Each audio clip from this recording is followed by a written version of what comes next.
নমস্কার বন্ধুরা, moms magic কিচেনে আমার পুরনো নতুন সমস্ত বন্ধুদের স্বাগত জানিয়ে আরও একটি নতুন ভিডিও শুরু করছি। আজ আমি আপনাদের সাথে শেয়ার করব ভেন্ডি আলুর সবজি। তবে এই সবজিটা আর 5টা ভেন্ডি আলুর সবজির মতন একেবারেই নয়। ভিডিওটা শেষ পর্যন্ত দেখতে থাকুন এবং ফলো করতে থাকুন, তাহলে বুঝতে পারবেন রেসিপিটা আমি কিভাবে তৈরি করেছি। এখানে আমি হাফ চামচ পাঁচফোড়ন আর হাফ চামচ মৌরি নিয়ে নিয়েছি। শুকনো কড়াইতে আমি মৌরিটা নেড়ে একটু ভেজে নেব। মৌরি এবং পাঁচফোড়নটা ভেজে নেড়ে নেব। তারপর এই ভাজা মশলাটা ঠান্ডা হলে আমি মিক্সিং জারে দিয়ে একটু গুঁড়ো করে নেব। দরদরা গুঁড়ো করে নিতে হবে। মশলাটা ভাজা হয়ে গেছে, আমি তুলে নিলাম একটি বাটিতে।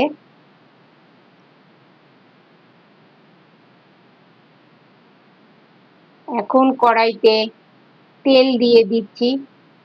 এখানে আমি 2 চামচ সর্ষের তেল দিয়ে দিলাম। তেলটা গরম হতে থাক, ততক্ষণ আমি একটা মশলা এই বাটিতে তৈরি করে নিচ্ছি।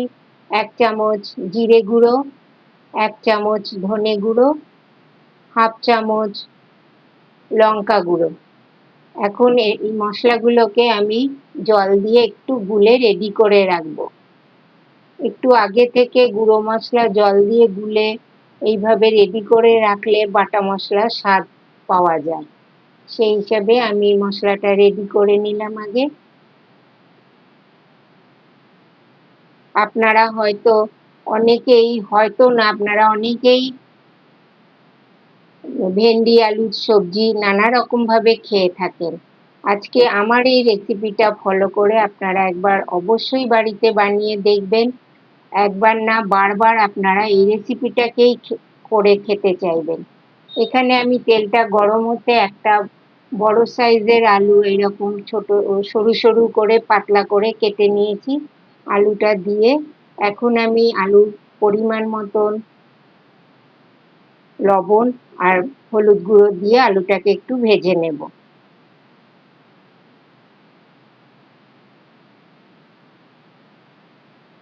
একদম শেষ পর্যন্ত দেখবেন, স্কিপ করবেন না, তাহলে বুঝতে পারবেন যে এই সবজিটার অসাধারণত্বটা কোথায়। অসম্ভব টেস্টি একটা ভেন্ডি আলুর রেসিপি। দেখুন আলুটা ভাজা হয়ে গেছে, আমি তুলে রাখছি। এখন যে তেলটুকু আছে ওই তেলেই আমি লম্বা লম্বা করে কেটে রাখা ভেন্ডিগুলো দিয়ে দিলাম। এখানেও ভেন্ডির পরিমাণ আন্দাজ করে লবণ আর হলুদ গুঁড়ো দিয়ে দিচ্ছি।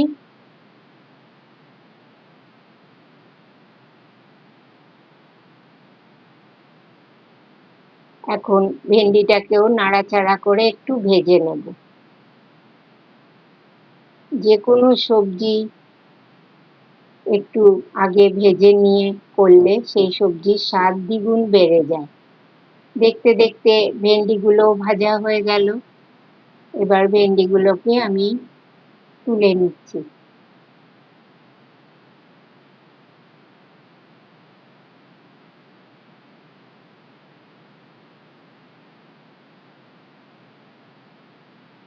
এখন আমি কড়াইতে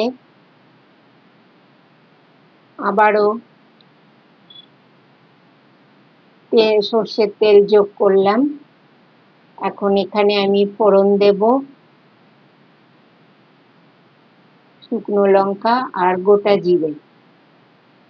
ফোড়নটা একটু ভেজে নিচ্ছি, ফোড়ন থেকে একটা সুঘ্রাণ আসা পর্যন্ত। ফোড়নটা ভাজা হয়ে গেছে। এখানে এবার আমি একটা বড় সাইজের কুচো করে রাখা পেঁয়াজ দিয়ে দিলাম। পেঁয়াজটা নেড়ে চেড়ে একটু ভাজা ভাজা করে নিতে হবে।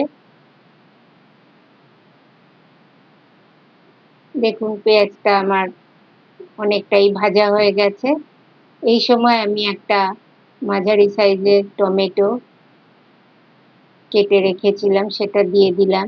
এখন একটু পরিমাণ মতো লবণ দিয়ে দেব, যাতে টমেটো এবং পেঁয়াজ দুটোই খুব তাড়াতাড়ি নরম হয়ে আসে।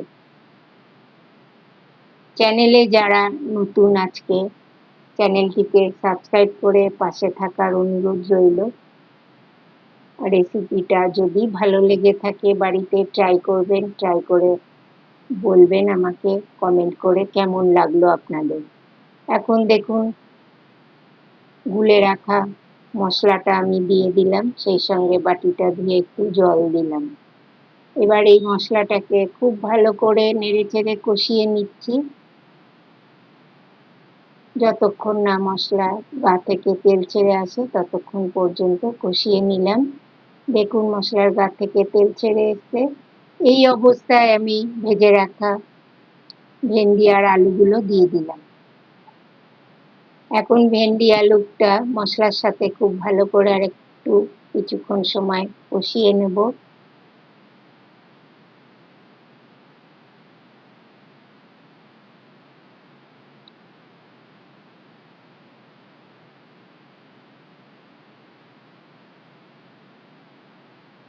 এই প্রসেসে আপনারা অবশ্যই একদিন বাড়িতে করে দেখবেন, অসম্ভব সুস্বাদু এই রেসিপিটা হবে। আপনাদের বাড়ির প্রতিটি সদস্যই ভালোবাসবে। মশলা কষানো হয়ে গেছে, আমি এখানে যতটা পরিমাণ লাগবে আমি গরম জল অ্যাড করে দিলাম। ভেন্ডি আলু অনেকটাই ভাজতে ভাজতে সেদ্ধ হয়ে গেছে, সেই বুঝে আন্দাজ করে জলটা দিলাম। জলটা খুব ভালো করে ভেন্ডি আলু মশলার সঙ্গে মিশিয়ে নিলাম। এবার একটা ঢাকনা চাপা দিয়ে দিলাম। 5 মিনিট আমি ঢাকনা চাপা দিয়ে রেখেছিলাম। 5 মিনিট বাদে খুলে দেখাচ্ছি, চেক করে নিলাম আলু এবং ভেন্ডি ভালো করে সেদ্ধ হয়ে গেছে। এখানে দিয়ে দিলাম খুবই সামান্য পরিমাণ একটু চিনি, চিনিটা দিলে টেস্টটা ব্যালেন্স হবে। আর দিয়ে দিলাম মিক্সিং জারে গুঁড়ো করে রাখা মশলাটা, 5 ফোড়ন আর মৌরি গুঁড়ো করে রাখা মশলাটা দিয়ে দেবেন। এই মশলাটা অবশ্যই দেবেন, এই রেসিপিটার স্বাদ তাতে দ্বিগুণ বেড়ে যাবে। এখানে আমার রেসিপিটা কমপ্লিট হয়ে গেছে, আমি সার্ভ করে দেখাচ্ছি। আশা করছি আপনাদেরও ভালো লেগেছে রেসিপিটা। যদি ভালো লেগে থাকে লাইক, শেয়ার, কমেন্ট করবেন। আজ তাহলে এই পর্যন্তই। পরবর্তী ভিডিও নিয়ে খুব শিগগির